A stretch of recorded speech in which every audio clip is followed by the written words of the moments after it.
Welcome to EB5 Investment Voice, where attorney insights intersects with immigration investments. If you are a foreign investor, domestic fund manager, or enterprising entrepreneur and want to get the most out of the EB5 program, you have come to the right place. I'm Mark Deal, and I'll be your co-host on this journey. I'm joined by your host, Mona Shaw, and other attorneys at Mona Shaw and Associates, as well as immigration leaders from around the world. So let's get into EB5 Investment Voice. Mark, if folks haven't realized over the past 7 years that EB5 is never without drama, I have no words. We have the latest controversy going on, and it's something which has been around for some time. We've actually covered it before on our podcasts. In fact, there's very little that we haven't recovered on our podcasts. Right. 7 years, there's drama going every which way, but what's the drama today? Sustainment of the investment. Why is this such a big deal? It's such a big deal because we're talking about, I would say this is one of the most important topics for the industry today, because we're talking about an estimated $15 billion and climbing invested into projects all over the US. This amount of money is what is potentially redeployed, if not already redeployed. And I will tell you this also, Mark, is that there are a lot of differing viewpoints here. We did think very carefully when we were setting up this podcast as to whether we want to be more investor focused or whether we wanted to be more regional center focused. And then we decided, no, we needed someone right in the middle who was industry focused. And who better than our old friend, Ronnie Fieldstone. Welcome, Ronnie. Glad to be here. Thank you for inviting me. As always, you're one of our go-to people, Ronnie, and you are somebody who is very familiar with redeployment and sustainment of investment. Correct. We've been involved in multiple transactions over the past, really starting after June 4th, 2017, when we got a direction from the policy memo from USCIS. Redeployment became an industry at that point in time. Well, for any new listener who doesn't know what redeployment is, I suppose you and I should really give them a quick summary as to what redeployment is. So under EB5 regulations, money, the capital investment, needs to be sustained for a period of time.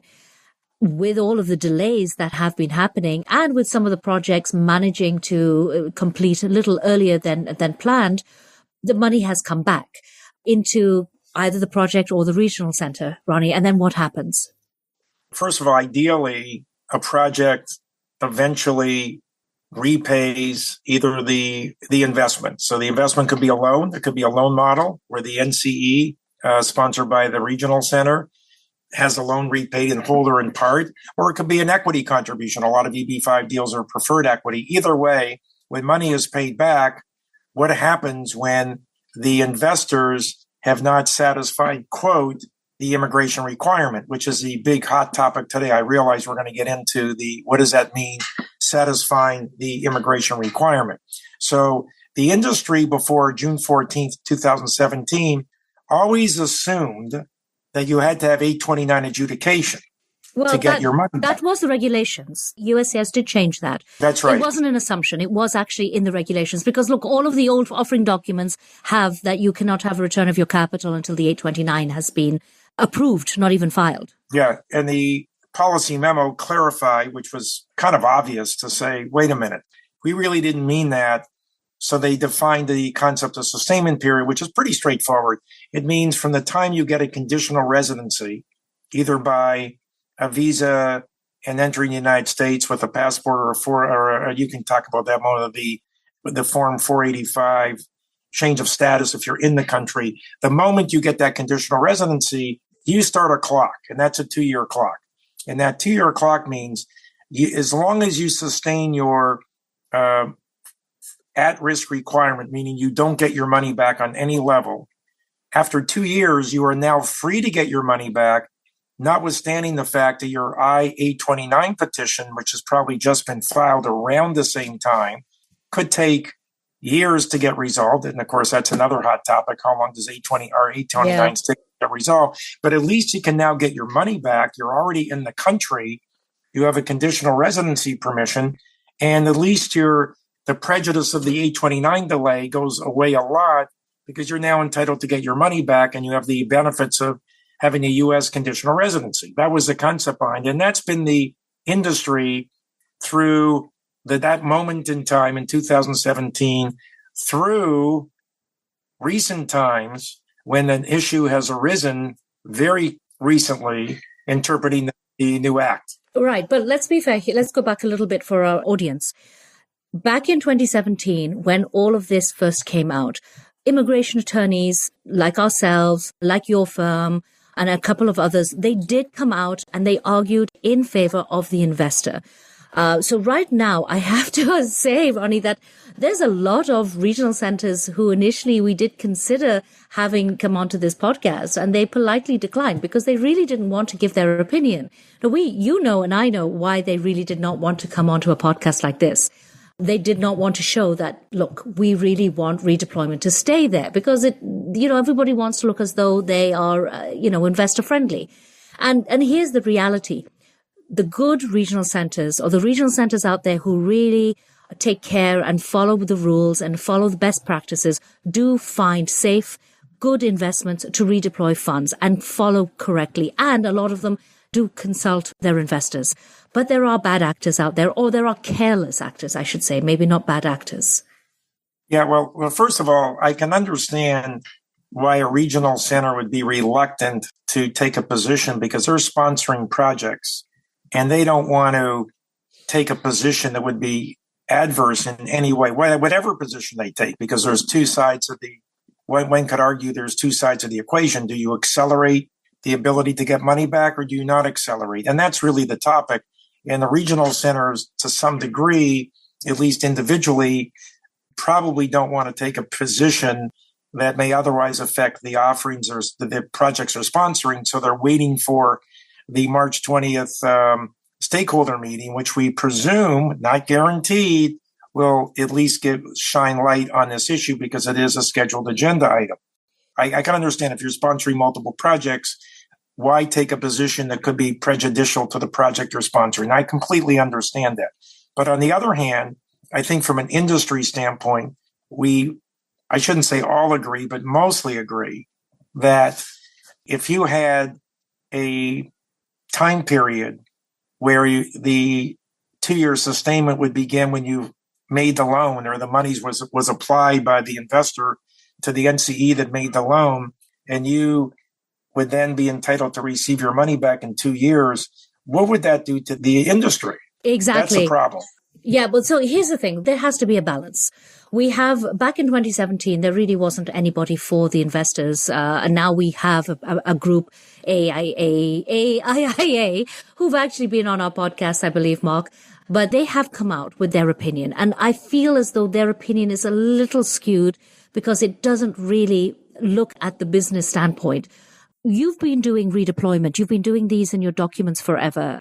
Don't you see that redeployment really helps to attract the better projects? And it's not realistic for business to be able to return funds within 2 years. I mean, if they're going to return funds in 2 years after all the hoops that you have to go through for EB5, why bother with EB5? Yeah, well, I think it's a two-stage question, and they're connected and they're not connected. The first issue is if you had a 2-year time frame where the money would come back, number one, you look, who's paying the money? Who's returning the money? The developer, the borrower, they're returning money. If you go to the developer and say, oh, guess what now? The industry now requires or is presuming, unlike before, that we're going to give you money, but you got to give it back to us in 2 years. Now, first of all, that is unrealistic when you're dealing with typically an EB5 project. By definition, it requires job creation. Right. And to get job creation, especially if it's a real estate project, which is a majority of the EB5 money, that's 3 to 5 years before you build, finish, stabilize, and have the ability to refinance or sell, which is usually the way that money gets paid back. If you say to somebody, oh, by the way, here's the money, that's the good news. The bad news is you have to get it back in a short time. So right away, that would eliminate, I think, a lot of good projects that would just say this for the cost of doing business, because we all know in the industry, generally, it's the borrower developer It ends up funding most of the cost to reimburse the sponsors for the cost to get to market, for the filing fees, for the offering documents. I can go on, but we all understand how the industry works that way.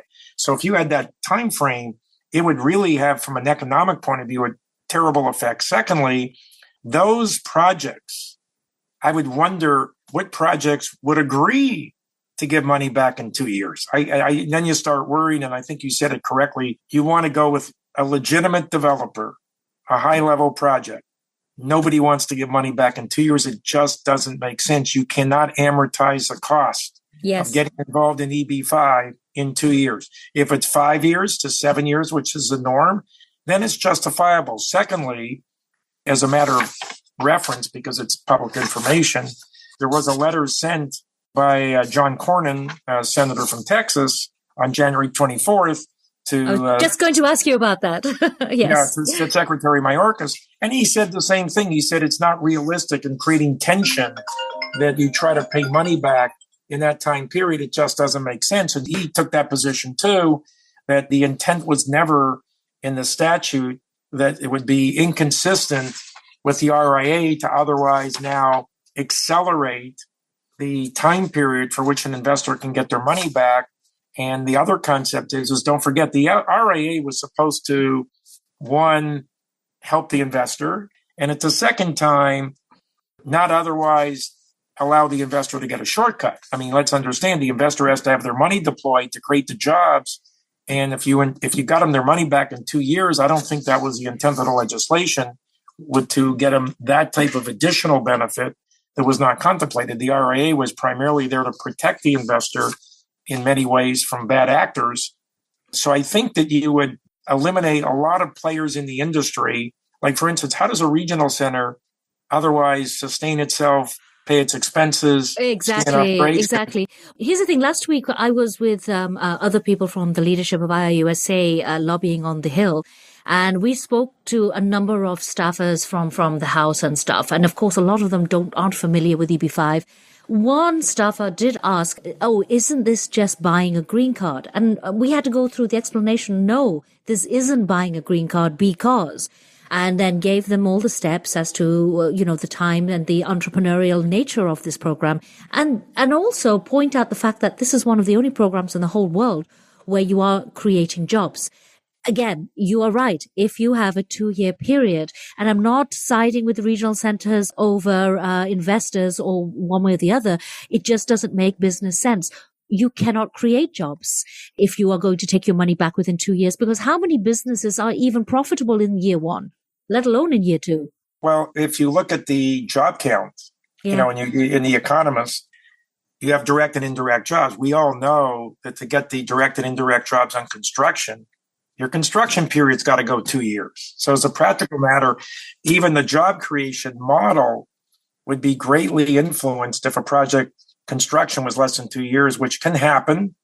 But generally, most vertical projects, clearly over 2 years, even horizontal projects that are development phasing transactions, even home builders that are building homes over an extended period of time in a project, which is perfectly legitimate. That could take several years. So again, this is kind of throwing the industry in a tizzy, I guess you would say. I don't think... Okay, but Ronnie, to balance everything, the investor's viewpoint is that there has been an abuse of redeployment. Not every regional center has followed best practices. Have you seen any of that, an abuse of redeployment? Yeah, well, so that's a separate issue. Let's understand the issues. One is, what's a reasonable time period in the industry for funds to be out there before they're redeployed? And the second issue is, you're correct that if money is given back so quickly, you're not redeploying anymore. And I guess the argument is, well, maybe we don't want to redeploy, but that doesn't make sense, because right now, if the processing times were more realistic or reasonable, let's understand, the head of USCIS announced publicly, correctly so, that she admitted in one of the stakeholder meetings that they were embarrassed that they weren't adjudicating faster, and she was going to try to fix it. I give her a lot of credit for that. She stood up and she said, look, we have not done this right. We got to do better. We got to hire more people. The new RIA created more dollars, a lot more dollars to cover the cost of that. And we're hoping that the adjudication times, if the adjudication times were back when I first started back in 2009, 2010, where adjudications were being done 2 months, 2 months at that time. For 2 months, 4 months, 6 months, you wouldn't even have redeployment would probably be a non-issue.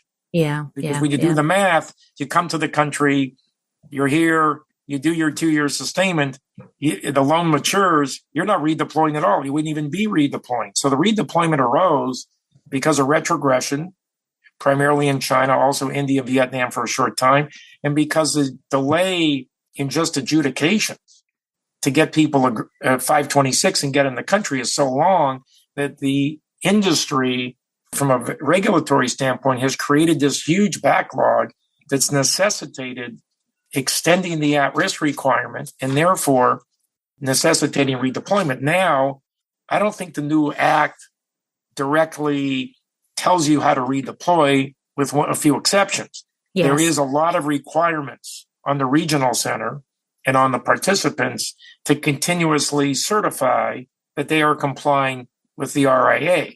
Well, what does that do? It imposes a lot more obligations on diligence.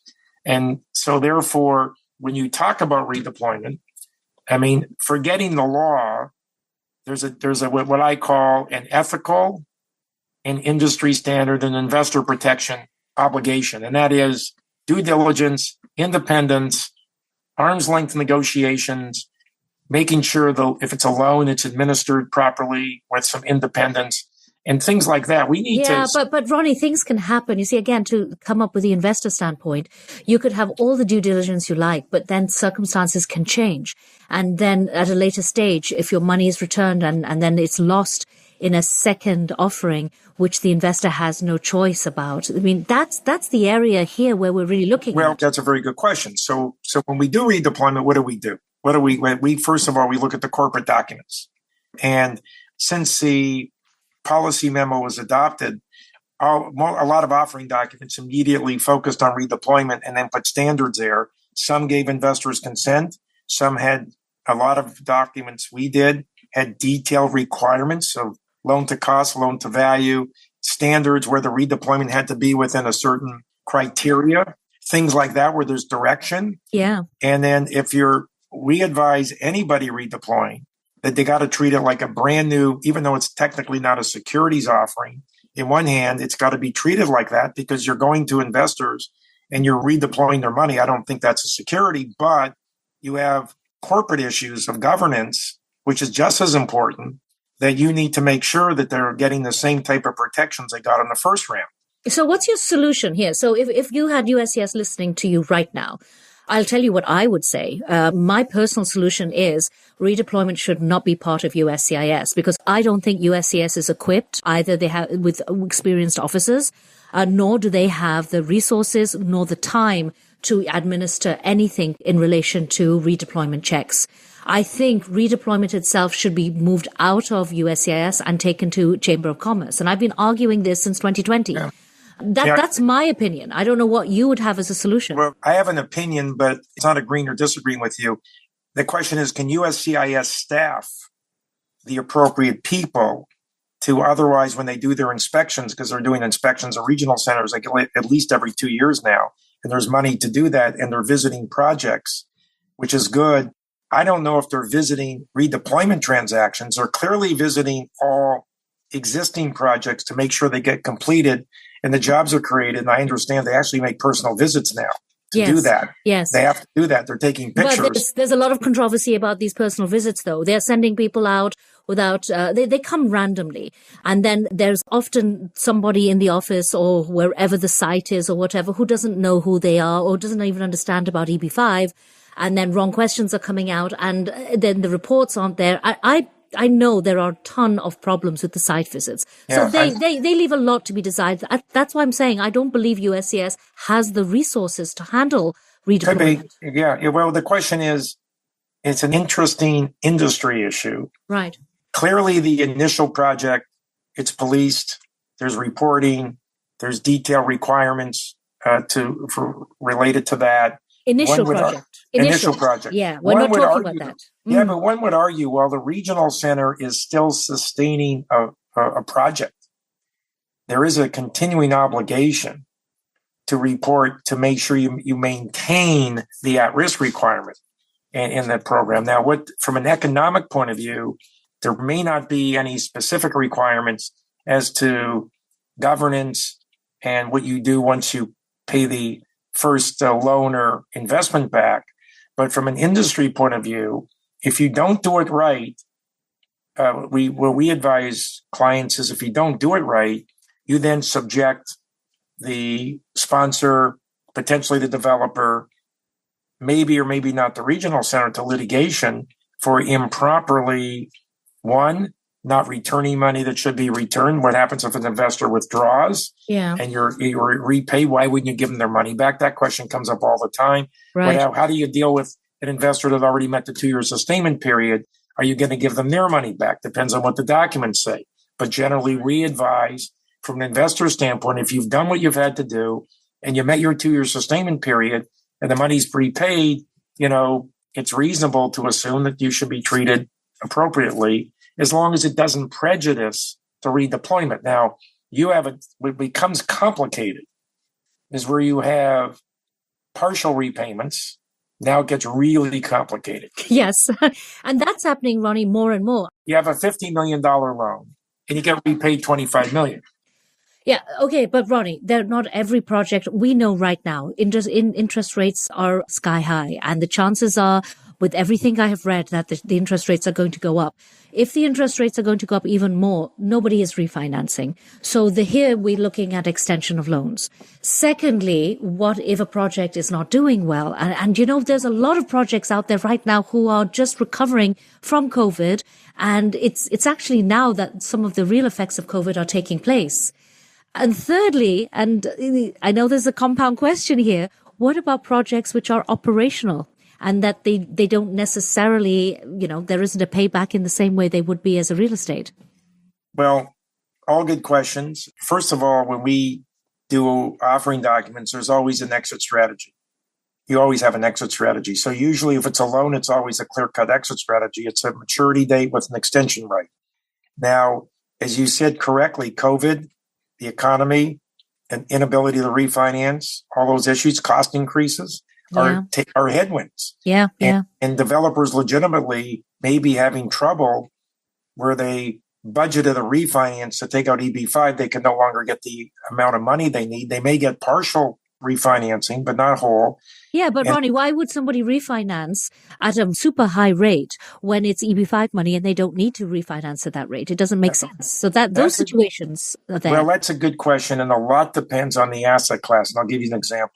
EB5 rates started a lot lower, have been getting higher. As we all know, they've moved up the chain over the last several years. Now they're even higher because rates are higher. And that's not good or bad. It's just reality that developers will pay higher rates today because if they go to the regular market, they're going to pay the same rate. EB5 used to be a bargain rate. It's no longer. So to some degree, EB5 has always been below what the industry is. Now, when you're talking about a refi, if you have a multifamily project, I can tell you now, if it's a good multifamily project, you're refinancing for less than 5%. The rate is actually not so bad. Multifamily is one of the exceptions in the industry because you have institutional lenders that will give you very reasonable rates. Take Freddie, Fannie, and HUD. That's a multi-rate, but I've seen lately we've got projects which are, for example, assisted living, and they're not getting refinanced less than 8 to 9%. Yeah, well, that's a business because you're operating more of a business. That's true. There's different asset classes, and the rates are higher. Absolutely correct. So you're not wrong that the EB5 rate many times is much more reasonable than the going rate, and the developer won't qualify when they go to get a loan to refinance the senior and the EB5. The economics don't work because the rates are too high to meet the requirements of a full refi. Now, that's why sometimes we see partial refis where the EB5 is partially refied because a developer is able to get X but not Y because the room to cover isn't there. When the rates are really low, life is easier. So when we were talking 2 years ago, when we were hitting low rates and people were refinancing, the rates really got low. So should there be a penalty if there is, because we're looking at sustainment and redeployment. Let's come back to the issue here. Should there be a penalty written in, or do you think, again, that will dissuade many projects from taking EB5? Well, we find in many cases, if the loan is not repaid on time and it's extended, the interest rate goes up. And the penalty is, if it's a preferred equity transaction, the preferred return goes up. So sophisticated lending people who are in the industry, it's a lot of sophistication in the industry in the higher end. These are taken into account in the way the project is structured to take into account delays to otherwise reward the lender and its participants by giving a higher rate or a higher return. So that's one of the ways it's done, as opposed to just foreclosing, or nobody wants to foreclose a project. I mean, nobody wants to do that. If you have to, you do it. But really, that's not what people try to do, especially where people are having difficulty in this environment. So that's one of the solutions. But Ronnie, I would like your opinion. You can give it. I promise I won't tell anybody. What do you really feel should be the stance that USCIS take? Oh, clearly. I mean, there's no question in my mind that they have to stick with the current program, what everybody's been dealing with for the last 5.5 years with the June 14th, 2017 policy memo. I think we've been living with it. We've been working with it. It's been working well with proper supervision and diligence. The industry is starting to police itself better with I think with redeployment, it's much more organized than it used to be. It's become a major industry, as you noted. Yeah. There's an estimated 15 billion. 15 billion. Yes, it's a lot. So what I would actually, I happen to agree with you, but as I said, I feel like that there should be other measures. As I said, redeployment should be taken away from a USCIS, and perhaps an investor should be educated more to read the small print and see what would happen if their funds were redeployed. And then maybe that would encourage them to go into a project or not to go into a project. We in documents try to set standards for redeployment. A lot of times the standard could be at least as good as the current project, no worse. If whatever made you invest in the current project, that it won't be the standard, whatever it is, will be at least as good as what you did on the first round. So the risk you're taking is no greater than what you took the first round. All right. And what do you feel about the purchase of secondary financial instruments as an alternative? Well, that's in that risk. Secondary financial obligations. You mean publicly traded, not publicly traded? I mean, bonds, bonds is a big issue.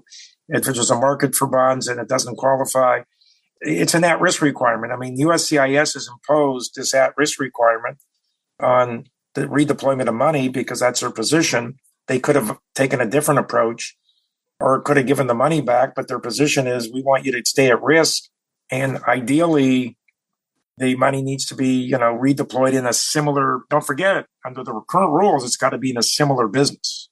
Okay. So if you're in real estate, theoretically, if you build a building and you want to redeploy in another building, it could be a different real estate building. I think that's okay, but you have to be consistent with the current business plan, as I understand the redeployment rules and regulations today.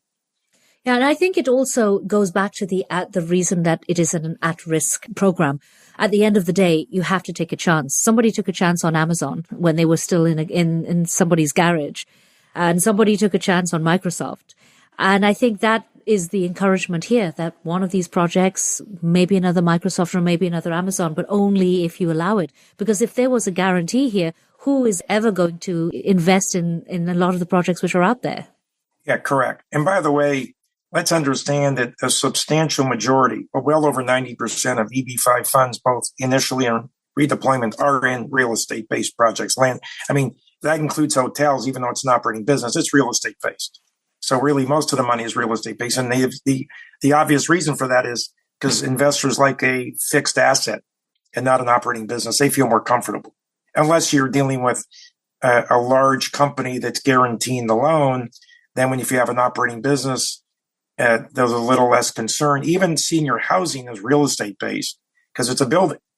It's an operating business, but it's a building. Yes and no. Yes, there is real estate connected somewhere, but a lot of these are businesses. For example, we have pharmaceutical projects and, yes, the EB5 job creation came out of constructing the business, but the business is a business. The hotel is a business. So there may be a real estate aspect, but there is an underlying business to this. That's correct. But I distinguish between a hotel or a senior living because it's still real estate based. It can be converted to another use. It's a solid asset. Most of the money is going into the bricks and mortar, and that's how you get your jobs, as opposed to a pharmaceutical company where you're building a warehouse and a lot of the money may be going to working capital. So when you look at EB5, not a lot of money in construction projects goes to working capital. Most of it goes into the bricks and mortar. It's more the structure than the staff, is what you're saying. Yes. Well, the one thing for sure, Ronnie, is that this entire area requires more dialogue. I think that there is too much ignorance out there on stuff, and the more dialogue we have from maybe podcasts, webinars, articles, the investor needs to be informed. The investor needs to understand. And the investor also needs to look at who are drafting the documents and what kind of documents are out there. I agree. Understanding redeployment is key. Some may say it's a keystone. And that having been said, Ronnie Fieldstone, thank you so much for coming on EB5 Investment Voice. Pleasure. Thank you for being with us today on EB5 Investment Voice. The topics presented in this podcast is informational in nature and is not to be taken as specific legal advice. If you have questions on the topics presented in this episode or other investment immigration needs, please contact Mona Shaw and Associates. Mona and her attorney staff can be reached at mshawlaw.com. That's MSHAH law.com. Make sure you don't miss our next episode focusing on a different aspect of the EB5 program by subscribing to the podcast. While you're at it, leave us a rating on iTunes. If you really found this episode valuable, share it with someone else that could benefit from this information. Until then, I'll see you on the next episode of EB5 Investment Voice.